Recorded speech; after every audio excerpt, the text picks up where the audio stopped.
Welcome to the Develop Yourself podcast, where we teach you everything you need to land your first job as a software developer by learning to develop yourself, your skills, your network, and more. I'm Brian, your host.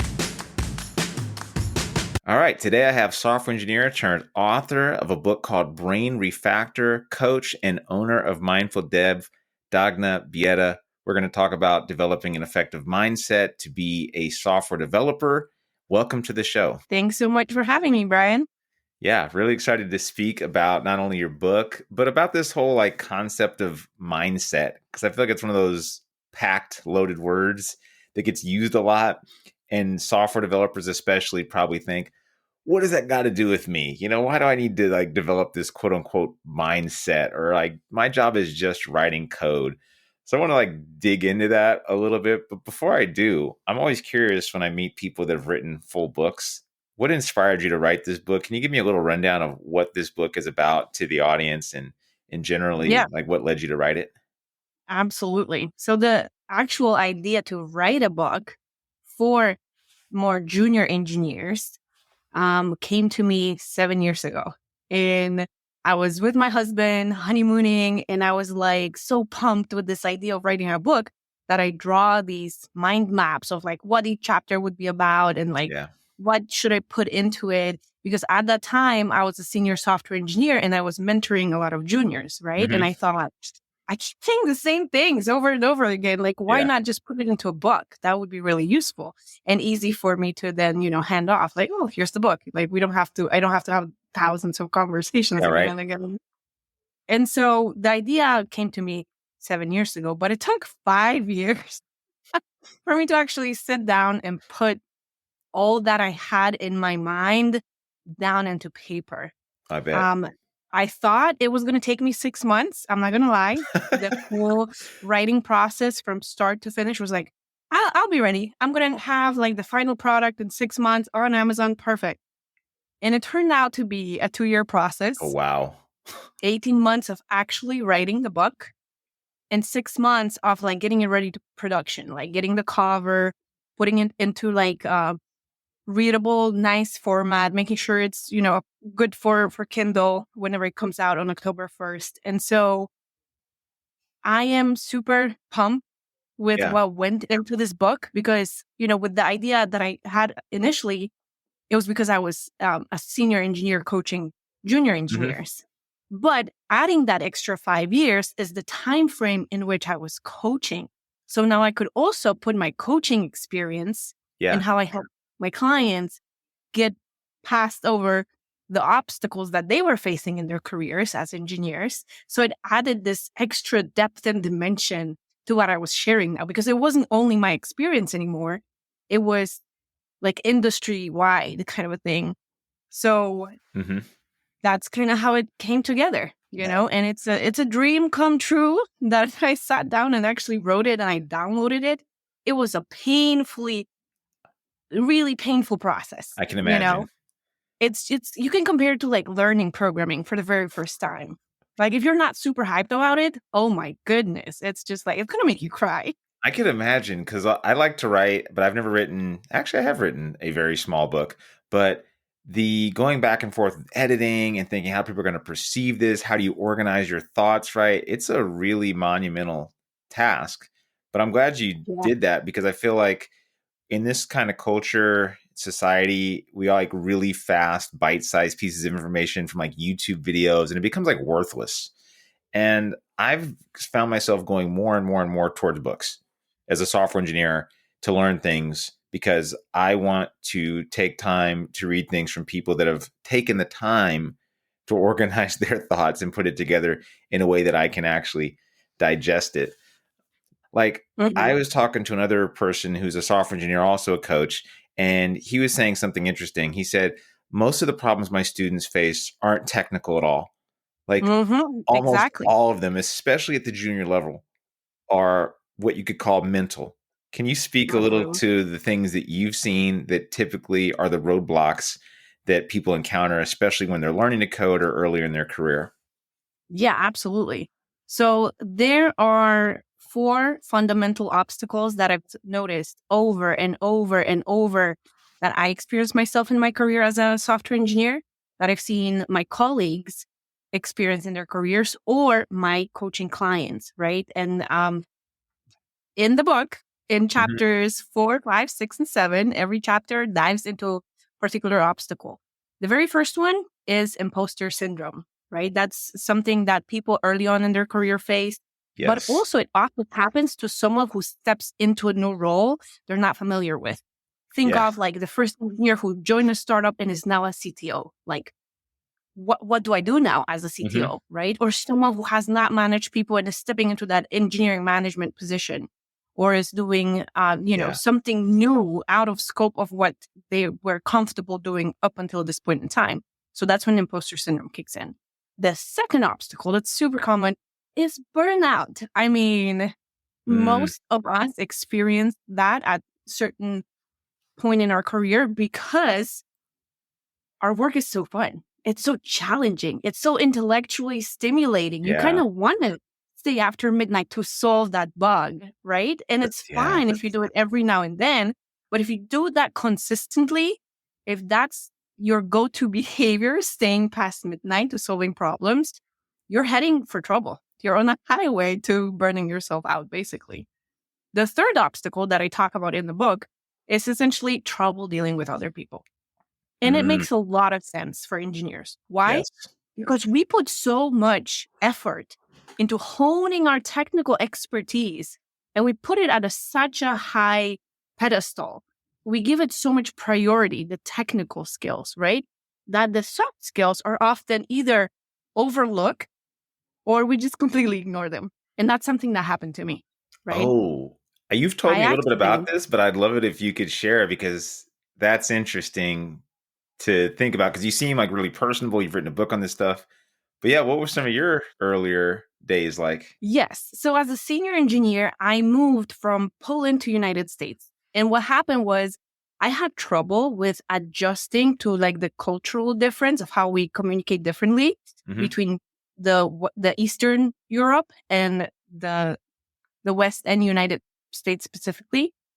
So, I would often come across as too direct, as arrogant, as rude, as mean. And of course, people didn't want to have a mean people leader. For So when sure. I wanted to get to a team lead position, which was like kind of like my next step, I just kept getting these excuses and I couldn't understand why. And there was a point in time, I gotta admit, there was a Hmm. point in time when I thought that this was like a bias against strong professional women because I was really good on my engineering skills. Okay. And so it was really hard for me to grasp until I've learned about this tool called Hofstede Insights. And essentially, it shows you that cultural difference on a six different factors dimension kind of a thing. Okay. So I use it with my clients right now if they're immigrants or if they're coming from immigrant families and grew up Hmm. in the United States, for example, to understand how their cultural upbringing is affecting their communication and is affecting how they are dealing with people or the expectations that they have in terms of collaboration. And we examine if that's something that's holding them back in their career or if it's something that helps them accelerate in their career, right? Yeah. My problem was being too direct. Perfectly fine in my culture back home, Yeah. Okay. not acceptable in the United States setting. That's interesting. And I it's worked a with a team of lesson, Ukrainians, and that was one of the. I mean, if I'm being honest, it was a bit of an issue. It was just a very direct way of talking, and when I got to know them, they were wonderful people, really nice, super smart.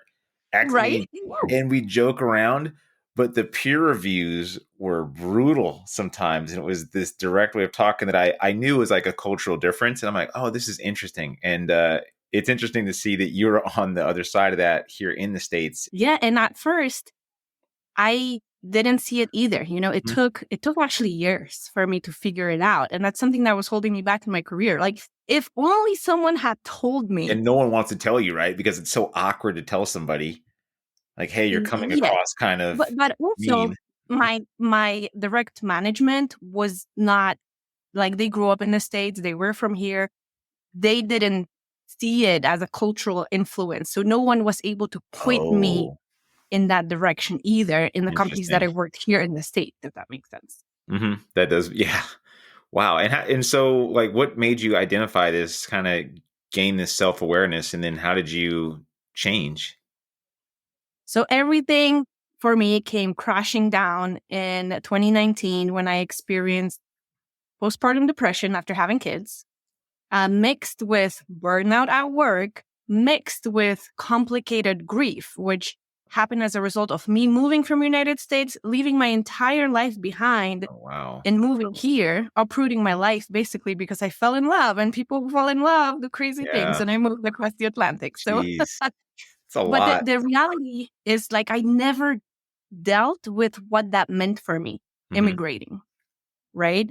And that was like another layer of complexity. So when it came crashing down, this one September day that I come into work and I have a one-on-one with my manager, and we're having this conversation, and I start crying, sobbing, like this ugly sob that they're not even showing in Oh, TV no. dramas, Oh, right? no. At work? At work, Oh, right? And I'm thinking to myself, how am I being so unprofessional? This doesn't make sense. This is not me. I can keep my cool. Like being professional is like really high on my priority list, on my oh, personal values. yeah, So right. I couldn't even grasp how this was happening. And that's when I realized, okay, Dagna, you got to face it. I need help. And I reached out to a therapist. And my therapist, as we worked together through the past and how I became who I was, and how people who raised me added different lines of code into this legacy mental programming that's sitting behind my ears, we had to untangle it. We had to refactor it. And actually, my therapist was the person who told me, look, you lack communication skills, Wow. right? There are 4 different types of communication. There's passive aggressive, and assertive. Hmm. And in order to work better in the relationships around with the people that are around you in your life, you need to develop the assertive communication skill set, which is something that I was able to learn. And the moment I grasped it, I got that offer to step into that position that I wanted to become a team leader, because Wow. how I communicated changed. And as a result, how people saw me changed, Oh, yeah. right? Huge. And the funniest thing is, the day that I received that offer was the day that I came into the office with a decision to quit, because I was so set into becoming a coach. I Hmm. thought, wow, I was talking with this therapist. It was just talk therapy, no meds whatsoever. And talking to this professional who knew what I was going through, who understood my journey, the obstacles, like how it all kind of came together to this crashing moment in that September when I cried in front of my manager. Like, if Uh-huh. I could do that, I could have this amazing impact on other people's lives. This is what I want to do. Like, yes, like, okay, That is thank you really very much cool. for hearing. Yeah. Time to move into coaching. That's a really cool story, and thank you for being so candid and sharing that, because I mean, I think we've all kind of been there in some ways. What we don't talk about in software is it's probably one of the most stressful jobs you could have. I don't really have a lot to compare it to, but I know that the stress is real. Like, as much as we talk about the flexibility and the money and all the opportunities, that also comes with the cost of an additional layer of stress, I think, and that can get to people. And burnout is something that I didn't take seriously, honestly, because I thought I'm having fun. I'm doing what you were saying. Like, oh, I'm having fun. Right? I'm loving this. I'm staying up late. And eventually my body was like, I don't want to keep doing this. We cannot keep on this grind of doing this. And Mm-hmm. as a manager, I had to watch out for the team members also doing that kind of thing. I mean, it's funny. Everything you've spoken about, I relate to. Jumping into new titles and feeling imposter syndrome after like 10 years of writing code and feeling like I know nothing at all. And then getting Mm-hmm. the burnout, the emotional toll of writing code or feeling overlooked at work, all these things that you write about in the book and have spoken about. So imposter syndrome is one of those things that is a really hot topic. It's especially poignant, relevant for newer coders. What are some practical steps that they can take or you've seen to like build your confidence in their abilities and maybe not avoid imposter syndrome, but what can they do to like mitigate it? Yeah, that's a great question, right? So for imposter syndrome specifically, there's a difference between having the imposter syndrome, just rule what it is that you're doing, all your actions and your thoughts, versus going through what I call growing pains. And growing pains are completely normal. It's this phase of being uncomfortable because you're growing, and we can often see it with kids, right? Yeah. In professional realm, it looks essentially like this: like you're stepping into a new position, right? And the question is, how are you logging the thoughts in your own mind, right? Are those thoughts acknowledging the fact that you're new to the position, so you have to learn? And even though you're failing, you're still going to kind of work it out. Do you believe in yourself? Mm-hmm. Or is the imposter syndrome screaming all caps in your own mind? I don't deserve this. Who put me here? I know people will find out that I'm such an imposter, right? Mm-hmm. And that's why when a lot of people come to me, one of the things that I tell them, that fake it till you make it is like the stupidest advice ever, because that's what primes you for imposter syndrome, right? The question is, how can you understand what it is that you're good at and be able to present it, package it to Mm-hmm. the people that are like hiring you, for example, when you're going through an interview process, but do so with an integrity of what you believe to be true about yourself. Because if you lied Oh and yeah. somehow got that job, you just hurt yourself. Like, Have you sure, ever you might seen be making somebody? money Have you ever seen somebody do that? to get a job Yeah. and feel like you're out of depth. Oh, yes. Oh no, I mean like straight up lie. I've seen people do that and it comes crashing down and then it destroys them even more because then they really feel like, well, geez, now I've lost all credibility even with myself. But yeah. Exactly. Hmm. Exactly. So part of dealing with imposter syndrome in my coaching practice is essentially debugging and understanding, where does that imposter syndrome come from? What are some beliefs that you have about yourself that make that imposter syndrome kick in, right? Because growing pains, perfectly normal. Yeah. Occasional doubt, perfectly normal. Wondering sometimes if you're cut out for the job, perfectly normal. As long as you can then talk back to those thoughts and be like, okay, I know I'm new. I just have to learn the ropes. Hmm. I just need to ask for more feedback, but I'm going to grow. And I have the confidence in myself that I'm going to eventually get it. And that people who put me in the position had that trust in me and my ability to figure things out. Yeah. Right. Well, and I'm really love what you said at the very beginning, right? Whenever the coders say like, oh, I was just hired to write code. Yeah. What happened when you get hired in a legacy code base? You have these comments there like, don't touch this because everything will fail and nobody knows why, No, yeah, right? exactly. Right. And as a coder, you need to figure out how to work within that code base and how to refactor it, how to add new features, how to, debug whatever the users tell you, the end users tell you that is not currently working. We do the same thing in the mind. I like to say that as a coach, I move from programming computers to reprogramming human minds because that's what I do with my clients. I like And that. essentially, we go in, we do a root cause analysis and try and get the understanding of how that mental legacy code in your brain Mhm. came to be, right? Because a lot of the times, like our thoughts aren't even true, but we tend to believe them.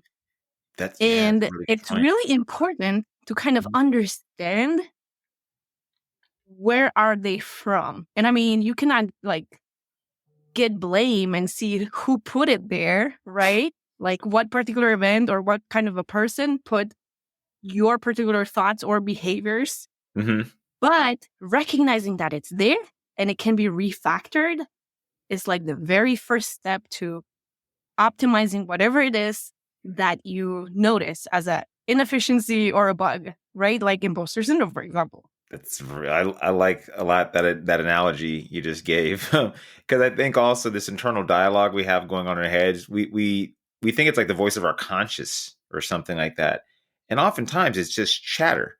And it's not Mhm. something that's like inherently true. We think, oh, that thing in my head that's saying this must be true. This is a thing going off. And you realize that voice has been curated through over years of your parents, your friends, experiences. So sometimes that voice is not always in your best interest. And that's a powerful idea to think you can control that voice in some ways. You can change how you're speaking to yourself, which I think Yeah. is kind of a prerequisite to learning something like how to code, honestly. I'll admit I'm a little guilty of that. I tend to focus so much on the technical portion of like, here, we're going to teach you how to code. And I forget that everybody's starting a little bit differently. And in order to even build habits, you have to have the ability to make habits, to make good habits, to keep yourself motivated and all these things. What are some of the most common mental blocks that you've seen coders, new or otherwise, face? Oh, I love the one where they tell me like my work speaks for itself. Like, does it really? Other than you and your team members who worked on that exact feature, you worked with them, people have no idea what it is that you do, It's like, right? why did I Which get brings us hired? kind Why of did I like, get the promotion? I just did that feature that was so complex and no one even noticed. Exactly. And, back when I was a senior engineer wanting to get promoted to a team lead, like I would, because of my lack of my communication skills, I would often run into those situations where I was like thinking to myself, you should just follow what I said because I'm the SME. I'm the subject matter expert. Like, Mhm. why are you not listening to what it is that I'm saying? And I'm right. I'm sure you've seen it too, Oh, Ryan. yeah. Um, and so it took me a while to kind of really grasp it that you're not a painter. It's not like what you've done is a painting for everybody to see. You have to explain it to them and you have to use a language that's appropriate to your audience. So you're going to speak differently to a fellow coder and you're going to speak differently to a director of marketing, Yeah. right? Or a sales representative or a Mhm. customer representative. So you have to be able to gain those soft skills that are not part of your education because nobody gives engineers a soft skills playbook, which is kind of sad, really. Like Yeah, we tend to seriously. really overblow those technical skills. And sure, they get you in the door. They Mhm. get you that junior, middle, and senior position. But you're not going to get to a staff engineer. You're not going to become an architect. You're not going to become a CTO if you don't have those people skills. Because at the end of the day, as engineers, as much as we like to hide behind our computers, Yeah. we work with other people, Mhm. creating products for other people. So the Yeah. people aspect is just not inescapable. It's huge. And I'm at like a really small startup now. I went from big company, I was the engineering manager, and that taught me, not quickly, unfortunately, but I learned through lots of trial and error how important the art of communication is, especially at that level when I was working with the departments, people outside of engineering. And I kept thinking, I'm going to hide back in my code hole and just kind of lead this team, kind of act almost like as a technical lead without really managing. Mhm. And I failed in a lot of ways doing that because I didn't take things like presentations seriously. I didn't take things like optics seriously, or how do I identify the pain points of other people in the organization, and all these things that no one ever taught me, right? Like I was like, well, I went from writing code to now I'm managing a team, and now I'm giving a presentation, and now I got to talk to somebody that doesn't know anything about code, and I'm trying to explain to them what we're doing and why it's important, and they have no clue what's Mhm. going on. It was trial by fire, and honestly, the principal engineer on the team had me watch some videos on like giving presentations and like how to talk to people. I read the book How to Win Friends and Influence People. All these things that you just don't get. You're right. There's no like roadmap for this kind of stuff. And if you've spent a large part of your life trying to get into this profession and you finally get in there and you write code for a lot of years, you're completely unprepared most times for what Yes. comes next. Boom. You said it. You're completely unprepared. But hey, Yeah. there's people like you and I who help those who are unprepared. And we've condensed, all this knowledge that we have into coaching or, in my example, the book, for example, too, right? Yeah, I wish I'd found that book and you at that time, at that pivotal moment that I was in, because I did end up going out, and I fully believe in hiring coaches. I mean, I have coaches at different stages of my life, whether it was for like fitness or business, or when I became an engineering manager, because I felt completely lost. And it's odd because there's like a lack of stuff out there for this. There's not really a manual. There's all the books you need and all the videos on like, here's how you write React code, or here's how you learn Java or whatever, and there's nothing on how do you be an effective leader at all. And when we get back to this idea of communication, and I can't really stress how important enough that is, as you've alluded to, but self-marketing is also important for developers. And that's really difficult for people that are new or not so new to the industry. How do you help people kind of reprogram their brains to become better at the skills of self-marketing and So communication?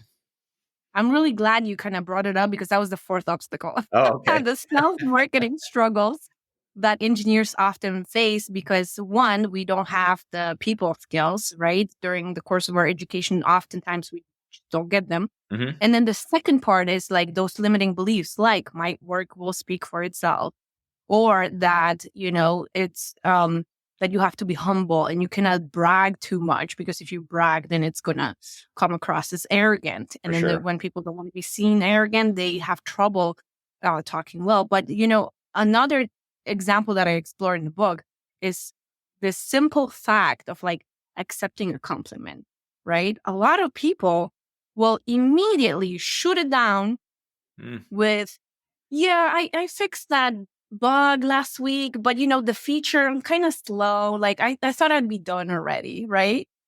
And yeah. instead of accepting the compliment and Hmm. taking it for what it is, just information and saying, Right. okay, thanks, and moving on. A lot of people, because of how they see themselves, because of how their legacy mental code is structured, they have trouble accepting those compliments. And when that happens, they also have trouble speaking well of themselves in whether that's like company setting Yeah. and pitching an idea, basically, Hmm. or whenever that happens in an interview setting when you're trying to get a job. And I've been in so many Oh, interviews yeah. interviewing younger people, Yep. more junior people for the job or my peers as Hmm. a senior engineer. And sometimes it felt like I had to like pull their tongue to get that information out, right? Because they had I feel you. trouble expressing themselves and what they have accomplished in the past. Yeah, absolutely. I used to deal with this a lot. I had a budget. They're like, well, who do you want to hire? Like one senior or like three juniors or something like that. I'm like, well, I'm taking the three juniors for this kind of work. So I was interviewing the Right. junior developers and all these boot camp grads, and they would universally come in and just kind of downplay everything they'd done. And I'm like, why are you doing this? Why are you making it harder for me to say yes to you? Come here. Oh, well, I made this little app at this boot camp, and I'm like, that's not that's not the way you want to come across here. But you're right. We like to downplay ourselves, especially if you're new, and probably other people that just tend to feel nervous or shy or something like that. We downplay our own accomplishments.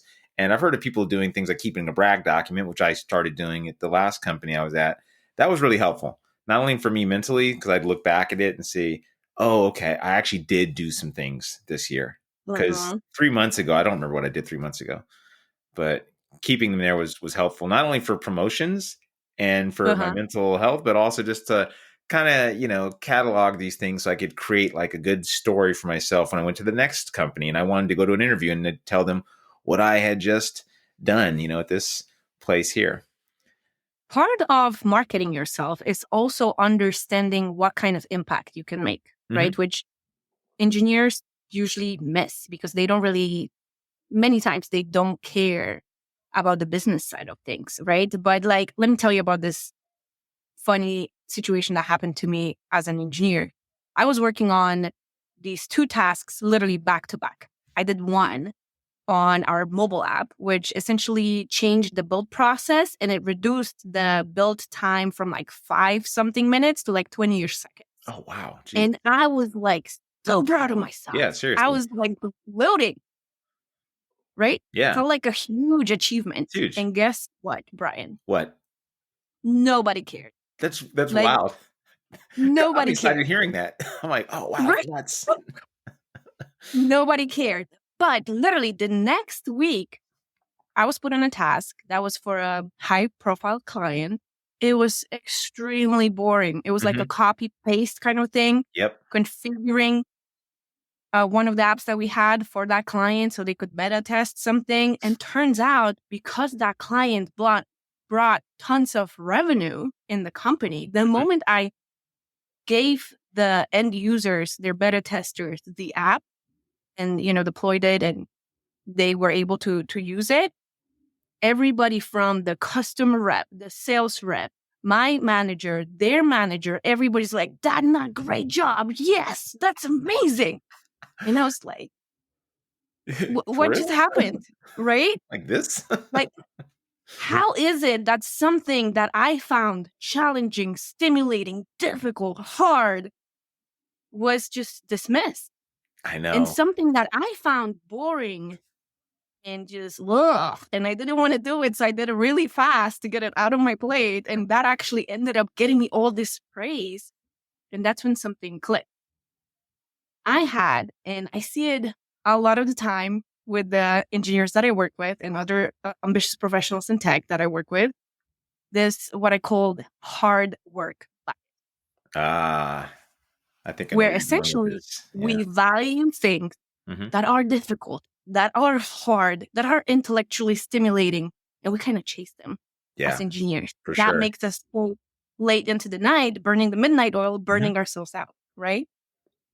But sometimes it's the boring that has impact. So instead of chasing what's fun and intellectually stimulating, sometimes what's better for your career as an engineer in tech Yeah. is to do the boring thing, right? And understand the impact. So another thing that I work with my clients on is having what I call business acumen, having Mm. that understanding of how you as an engineer fit into the business and how what you do on a daily basis trickles down to revenue, retaining clients, getting new clients.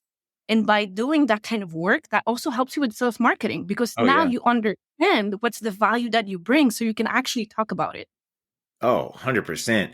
The business thing, all these things, I'm like, wow, these are things I wish I had just known or taken seriously before. Because you're absolutely right. I didn't think of these things. I'm like, well, why would I need to know this kind of thing about the business? I'm just, a little person here. Now I'm in a really small startup and I see how important it is when you're really close to the Yeah. product to understand this. But even at a major company, that was an important thing. Once I started knowing and caring about that, then I could identify what features I thought might actually move the needle for revenue or, longer sessions on the site. But that story you said, that was so funny because I'm thinking of like times when I changed the color of a button, or and the sales team is so happy about that. The marketing team, like, oh, finally we got that thing we've been wanting on the team. I'm thinking, I didn't realize what people cared about. When I talk about improving the brain, right? Um, and, I graduated as a robotics engineer and then migrated into software engineering after I realized that building robots takes too long and it's not as impactful as I thought it was going to be. Yeah. Sounds Um, cool. but when I talk about refactoring the brain, what Mhm. I do in my coaching and what my therapist did for me was kind of like a software update, right? And the software updates, I don't know if you ever experienced it on a test phone or like your own device, but if Mhm. you have an older phone, you're not always able to use all the new features that come out. That's right. So if you have the newest software, but your hardware is updated or outdated or is not functioning properly, then that software cannot shine, right? You cannot use it, Yeah. right?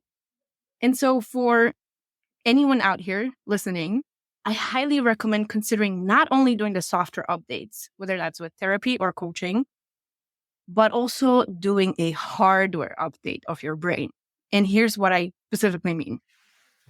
Back in, actually, it was last year when I dove into the topic, I discovered 2 years ago something called neurofeedback training. I'm But curious. essentially, Yeah. it's this concept of improving your brain literally on the hardware level, right? I'm so excited about this because I discovered it when I was pregnant with one of my kids. And I knew I had a, past experience of postpartum depression. And I thought it was going to happen again. And I thought, oh man, it sucks. Right. Mm-hmm. And I remember just binging this show on Netflix about psychedelics. And I thought, wow, this is amazing. But like, I can't really risk it. I can't just like go tripping. Yeah, right. Because I have a family, I have young kids, I have responsibilities. Like, what if I don't come back? Yeah, for sure. And so I realized that if I could scan my brain and somehow prepare it for a trip, then that could be incredibly beneficial, because in one of those documentaries, I heard this scientist in the lab kind of summarizing what his patients were telling him as he was literally scanning their brains in a machine in a lab setting as they were tripping. And some people told him that it's like 10 years of therapy in a weekend, because there's nowhere to hide. You are the patient, you're the therapist, and it's all happening in your brain. There's nowhere to hide. Wow. Sounds nuts. This right? sounds intense. But I've seen a major improvement in a couple of months of therapy that I did. And then I thought, wow, I can have this like super extra accumulated outcome in just one weekend. Yeah, I how does want it it, end up? Yeah, what happens? I have to know. So essentially, after watching the documentary and realizing the risks because of my young family, I figured out if I only could scan my brain somehow and see whether or not my brain is like predisposed to having a bad trip, not coming back, or experiencing any of, the terrible outcomes that can sometimes happen. Yeah. I found out that part of the neurofeedback training is first making a brain map. Essentially, they put this little cap on your head and measure the brain wave frequencies in different parts of your brain. Okay. And then they analyze it. So you can see literally how the hardware of your brain works. And there's research that suggests if your DMN, the default mode network in your brain, is healthy and in the right frequencies, you're very much unlikely to experience negative effects of a psychedelic trip. Okay. So I was like, okay, I'm doing this neurofeedback thing because it helps with postpartum depression. Perfect. I don't want to experience it again. Like, yes, let's go. Yeah. And the neurofeedback training is phenomenal because from the perspective of a client or a patient, all you have to do is show up to your appointments and then you watch TV. And then what happens is as you're watching TV, there's special software that either changes the size of what it is that you're watching or dims the brightness or dims the volume of what it is that you're listening to. And as a result, your brain has to put more effort into adjusting to those changes. Your brain doesn't like that. It's a micro penalty. So what happens is if your brain can stay on the desired frequency, then nothing changes, right? And your brain wants that because it doesn't want to waste energy. So you're basically retraining your brain to work in those optimal frequencies because, at the beginning you have that map. The map tells you these 20 areas of your brain out of 50 are working suboptimally. Some are too slow, some are too fast. Those you gotta slow down, those you gotta speed up. So they work like a symphony, like an orchestra. Yeah. And so you know what it is that you need to fix. You know what frequencies you want to reward. And it's super easy. All you have to do is pay and show up, right? Just like updating your phone. You basically show up to the store, show up your credit card, and you get a new hardware. And now all your software updates can work too. Because you not only have the newest software, but you also have the newest hardware. Right? Interesting. And I mean, this is so exciting that I just love talking about it. So I really appreciate that I had the opportunity to share that with your listeners, Brian. Wait, so where does one go to do this kind of thing? This sounds very experimental and I've never heard of this. I'm curious, if I wanted to do this, where do I go?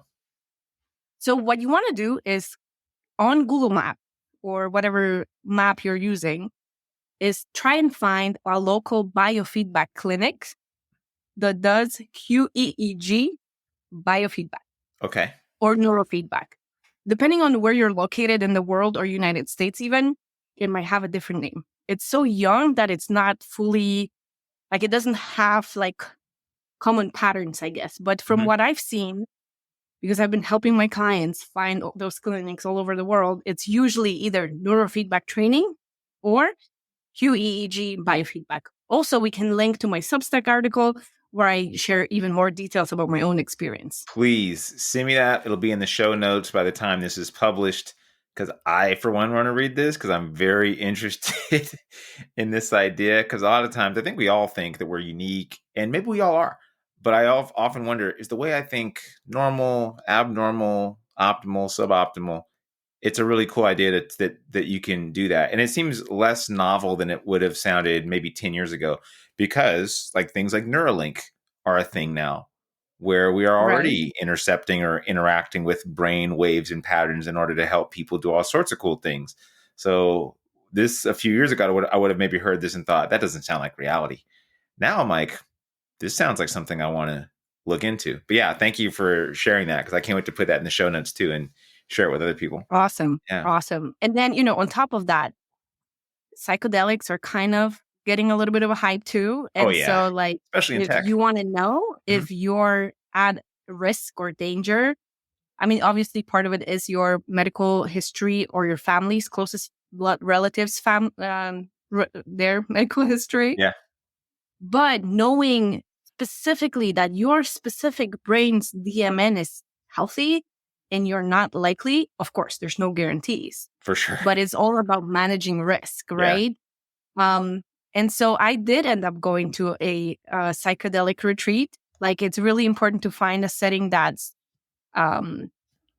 legal, that's safe, and has like medical supervision on site. And I can tell you that I was tripping with about probably 40 other psychonauts. And it was literally a lifetime of wisdom delivered in a weekend. So the person that said in that documentary that was 10 years of therapy, like, it was even better, in my opinion. But I feel like it was my cherry on the top because I've done all those things before to prepare myself. Wow. The therapy, the coaching, the neurofeedback training.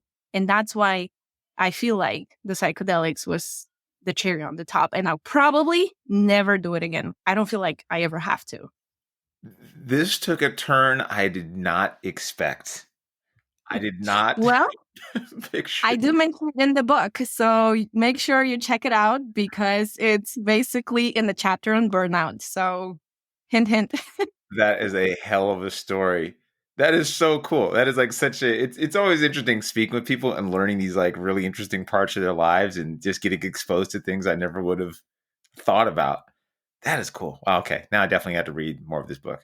And that was a heck of a twisty tale. We went from coding, communication into psychedelics and brain patterns. Love it. Where can people find you online? Where can they find your book? Honestly, LinkedIn's the best place. Okay. And if you're listening to before October 1st, I am looking for beta readers that will help me improve the book even further. So if you just DM me on LinkedIn, and I'm sure we'll link that in the show notes as well, then I would love if you reach out and I can tell you more about what does it mean to be a beta reader. Basically, I'm asking for feedback and reviews that could help my book become a bestseller when it officially launches on October 1st. So that's the best place. The second best place is on my website, themindfuldev.com. And there's a special tab with the book inside, so you can find it easily on Amazon as well. Awesome. Thank you so much. I've really enjoyed this conversation with you, and I can't wait to check out the book as well as the Substack article and share it with everybody else as well. Thank you so much for being on the show today. Thanks for having me. It was a blast. That'll do it for today's episode of the Develop Yourself podcast. To learn more about becoming a software engineer with us, then check out Parsity.io. If you're not quite ready for that, then jump into our Dev30.xyz program, which is 30 days of working on your mindset, habits, and JavaScript skills. Totally worth it. See you next week.